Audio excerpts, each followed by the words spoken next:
Assalamualaikum warahmatullahi wabarakatuh. Perkenalkan, nama saya Muhammad Sirul Laksono, mahasiswa dari Universitas Pelita Bangsa, Program Studi Teknik Sipil, NIM 362110011, dosen Bapak Purnama Sahrial Pradini STMT. Di sini saya akan menjelaskan sedikit tentang ilmu struktur beton. Selanjutnya, mengenal ilmu struktur beton dalam konstruksi. Pengertian beton dan struktur beton. Beton adalah suatu elemen dalam konstruksi yang merupakan struktur sederhana yang dibentuk oleh campuran semen, air, agregat halus, agregat kasar, yang berupa batu pecah atau kerikil, udara, serta bahan campuran lainnya. Struktur beton ini dapat diketahui lewat karakteristik beton yang itu sendiri. Berikut ini adalah standarisasi karakteristik beton yang baik adalah sebagai berikut. Yang pertama, kepadatan. Beton yang memiliki struktur yang baik juga memiliki kepadatan yang baik sehingga mampu menopang beban bangunan konstruksi sehingga tidak mudah retak. Yang kedua, kekuatan. Kekuatan adalah salah satu standarisasi yang harus dipenuhi pada penggunaan beton untuk bangunan-bangunan konstruksi. Yang ketiga, faktor air semen. Selain kekuatan dan ketabalan yang menentukan kualitas struktur beton, adalah penggunaan air semen yang digunakan. Yang keempat, tekstur. Tekstur yang dimiliki beton juga menentukan kualitasnya. Yang kelima, parameter. Parameter adalah salah satu hal yang perlu diperhatikan yang juga dapat mempengaruhi kualitas beton. Pada struktur beton, terdapat beberapa komponen, di antaranya adalah slab atau plat, balok, kolom, dinding, serta pondasi untuk pembangunan gedung. Komponen struktur beton diklasifikasikan atas. Yang pertama, slab atau plat adalah lempengan berfungsi untuk menyalurkan beban mati dan beban hidup menuju rangka pendukung vertikal dalam struktur bangunan. Selain definisi tersebut, ada pula yang menyebut bahwa slab atau plat adalah istilah untuk menyebutkan struktur plat lantai dengan beton bertulang. 2. Balok adalah bagian dari struktural sebuah bangunan yang kaku dan dirancang untuk menanggung dan mentransfer beban menuju elemen-elemen kolom penopang yang memiliki fungsi sebagai rangka penguat horizontal bangunan akan beban-beban. Yang ketiga, kolom adalah komponen struktur bangunan yang tugas utamanya menyangga beban aksial tekan vertikal dengan bagian tinggi yang tidak ditopang paling tidak 3 kali dimensi lateral terkecil. Yang keempat, dinding.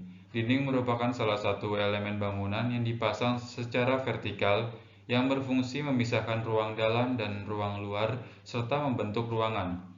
Yang kelima, pondasi adalah bagian dari suatu sistem struktur bahan yang menahan berat sendirinya dan seluruh beban gaya dari struktur atas, kemudian meneruskannya ke lapisan tanah dan batuan yang terletak di bawahnya. Beban pada struktur beton. Selain mengetahui apa itu struktur beton, dalam konstruksi ada yang dinamakan beban yang bekerja pada struktur beton. Terdapat berbagai macam beban yang bekerja serta dapat memengaruhi pada struktur beton itu sendiri. Beban tersebut diantaranya: yang pertama, beban berupa beban gravitasi atau berarah vertikal. Yang kedua, beban angin atau berarah horizontal. Yang ketiga, beban karena susut. Yang keempat, beban karena perubahan temperatur atau menyebabkan adanya lentur dan deformasi pada elemen struktur.